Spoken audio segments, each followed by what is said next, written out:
दिल है तुम्हारा चैप्टर 8। अगली सुबह आध्या अपना रूटीन फॉलो करती है और शूटिंग लोकेशन के लिए निकल जाती है। वहां पहुंचकर वो डायरेक्टर के पास जा ही रही थी कि तभी एक लड़का बहुत तेजी से दौड़ता हुआ उसी की तरफ आ रहा था। लड़का देखने में बहुत हैंडसम था, गोरा रंग, काली आंखें, लंबी हाइट। उसके बाल पूरे बिखरे हुए थे और वह बहुत ही क्यूट दिख रहा था। आध्या उसे पहले ही देख लेती है, इसलिए साइड हट जाती है, लेकिन वो लड़का घूमकर उसी की तरफ आकर उससे टकरा जाता है, वो भी बहुत जोर से। उसके साथ साथ आध्या भी नीचे गिरने वाली थी, लेकिन वह खुद को भी संभालती है और उस लड़के को भी। और इस वक्त सीन कुछ ऐसा था कि वह लड़का आध्या की बाहों में गिरा हुआ था और वो उसे संभाल कर खड़ी थी, जिस तरह नॉर्मली मूवीज में हीरो हीरोइंस को संभालते हैं। वह लड़का तो आध्या को अपनी बड़ी बड़ी आंखें करके बस देखे ही जा रहा था। हमेशा की तरह आध्या बिना मेकअप के भी बहुत ही खूबसूरत दिख रही थी। कुछ ही सेकंड बीते होंगे कि तभी उसके पीछे भाग रही लड़की दौड़ते हुए आती है और खड़े होकर हांफते हुए कहती है, फाइनली तुम रुके। तुम मेरी बात क्यों नहीं मान रहे हो? वह सीन सच में बहुत इम्पोर्टेंट है। डायरेक्टर बहुत गुस्सा हो रहे हैं। अगर ऐसा नहीं होता तो क्या तुम्हें कोई इतना ज़्यादा फोर्स करता? अपने असिस्टेंट की आवाज़ सुनकर वह वापस खड़े होकर आध्या से कहता है, थैंक यू, तुम बहुत स्ट्रांग हो। हम जल्दी मिलेंगे, बाय बाय। ये कहते हुए वो वहाँ से भाग जाता है। उसकी असिस्टेंट उसके पीछे भागते हुए परेशान हो चुकी थी। आध्या उन दोनों को देखते हुए अपना सर ना में हिला देती है और डायरेक्टर की तरफ चली जाती है। तो ये है मिस्टर जो भाग रहे हैं, ये है रोहित सहगल। रोहित को इंडस्ट्री में काम करते हुए 3 से 4 साल बीत चुके हैं। इंडस्ट्री में कदम रखने के दूसरे साल में ही उसकी मूवी बहुत ज़्यादा हिट गई थी और वह बहुत ज़्यादा पॉपुलर हो गया था। रोहित की उम्र अभी सिर्फ 28 साल ही है। अच्छे फैमिली बैकग्राउंड के साथ उसकी एक्टिंग भी बहुत अच्छी है और आज वह काफ़ी नामी सुपरस्टार बन चुका है। इंडस्ट्री में उसका काफ़ी नाम है और उसकी लाखों करोड़ों गर्ल्स एंड बॉयज़ की भी फ़ैन फॉलोइंग है। लड़कियों का तो वह प्रिंस चार्मिंग है। लड़कियां उसे बहुत ज़्यादा पसंद करती हैं। आध्या डायरेक्टर प्रतीक को ग्रीट करती है। डायरेक्टर एक स्माइल के साथ अपना सर हाँ में हिला देते हैं। दीप भी वहीं पर था। आध्या उसे भी हेलो बोलती है। दीप कहता है, नर्वस? आध्या कहती है, बिल्कुल भी नहीं। दीप कहता है, मुझे लगा ही था।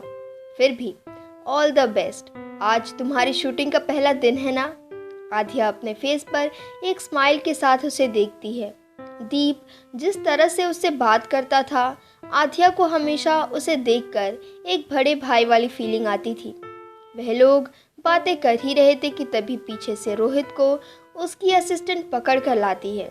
रोहित डायरेक्टर को देखकर साफ शब्दों में कहता है, देखिए डायरेक्टर, मुझे ना ही बाइक चलाना आता है और ना ही मैं किसी स्टंट डबल के पीछे बैठकर भी ये एक्शन सीन करने में इंटरेस्टेड हूँ। क्या होगा अगर उसने मुझे गिरा दिया? मैं बिल्कुल भी चांस नहीं लेना चाहता। मुझे मेरे हैंडसम चेहरे से बहुत प्यार है। डायरेक्टर अब उसकी और बकवास नहीं सुनना चाहते थे। वह पहले से ही बहुत इरिटेट हो चुके थे उसकी इन बातों से।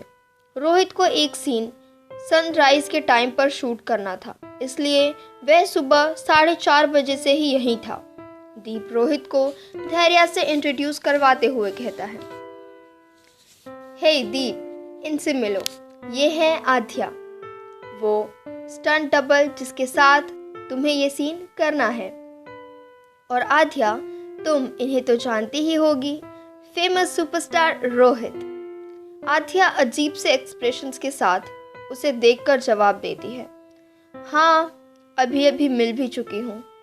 रोहित बोलता है, तुम बाइक चलाने वाली हो और मुझे तुम्हारे पीछे बैठकर यह सीन करना है? इससे पहले आध्या कोई जवाब देती, डायरेक्टर बोलते हैं, देखो, सीन बहुत ज़्यादा डिफिकल्ट नहीं है। आध्या बाइक चलाएगी और तुम्हें उसके पीछे से आ रहे गुंडों पर गन से फायर करना है। जितना सिंपल तरीके से डायरेक्टर बता रहे थे उससे कहीं ज़्यादा ये सीन मुश्किल था और ये बात रोहित बहुत अच्छे से जानता था। रोहित कहता है, हाँ यह सीन तो बहुत ही ज़्यादा आसान है। बस बाइक 8-10 फीट ऊंचाई से ज़मीन पर जंप करेगी और जब मैं गन फायर करूँगा तो पीछे से 2-4 कार्स ब्लास्ट होकर मेरी बाइक के आसपास गिरेंगी और बस 2-3 किक मार करके आसपास के बाइक वालों को गिराने का एक्टिंग करनी है और इसमें अगर थोड़ा सा भी बैलेंस बिगड़ा तो खुद भी गिर जाना है। कितना सिंपल है और मैं कितना डर रहा हूँ। डायरेक्टर, क्या अगर मेरे इस प्यारे हैंडसम चेहरे को कुछ हो गया तो आप इसकी रिस्पॉन्सिबिलिटी लेते हैं? यह तो लड़की है। अगर मुझे किसी लड़के के पीछे बैठकर भी ये सीन करना होता ना तो मैं एक बार को सोच सकता था, पर इतनी हैवी बाइक को यह नाजुक सी लड़की कैसे हैंडल करेगी? मैं नहीं कर सकता। वो ये सब कह ही रहा था कि उसके पीछे से एक ठंडी आवाज आती है, मैं रिस्पॉन्सिबिलिटी लेती हूँ। यह आवाज आध्या की थी।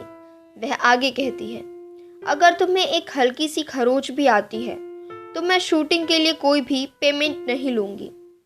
उसकी यह बात सुनकर तो डायरेक्टर और दीप वो दोनों भी थोड़ी हैरान नजरों के साथ उसे देखने लगते हैं। डायरेक्टर ने पहले ही उससे पूछ लिया था कि वह बाइक से अच्छे तरीके से स्टंट कर सकती है या नहीं और उसने उन्हें विश्वास दिलाया था कि वह अच्छे से इस सीन को कंप्लीट कर लेगी। लेकिन इस तरह के सीन में हल्की फुल्की चोटें लगना बहुत आम बात है। लेकिन आध्या ने जिस विश्वास के साथ रोहित को एक खरोच तक ना लगने देने की रिस्पॉन्सिबिलिटी ली थी, वह सुनकर वह लोग हैरान हो गए थे। उसकी बात सुनकर रोहित कहता है, हे, तुम्हें नहीं लगता कि तुम कुछ ज़्यादा ही कॉन्फिडेंट हो या ओवर कॉन्फिडेंट? अगर तुम सिर्फ मेरा ध्यान अपनी तरफ खींचने के लिए ये कर रही हो ना तो कोई ज़रूरत नहीं है। अगर तुम मेरे साथ सेल्फी या कोई ऑटोग्राफ चाहती हो तो तुम सीधे सीधे कह सकती हो, मैं इतना भी बुरा नहीं हूँ, come and let's take a selfie. उसकी बातें सुनकर आध्या उसे ऐसे देखती है जैसे कह रही हो, क्या तुम्हें सच में लगता है कि मुझे उसमें कोई इंटरेस्ट है? वह सीधे शब्दों में कह देती है, मुझे कोई इंटरेस्ट नहीं है। मैंने जो भी कहा सीरियसली कहा है।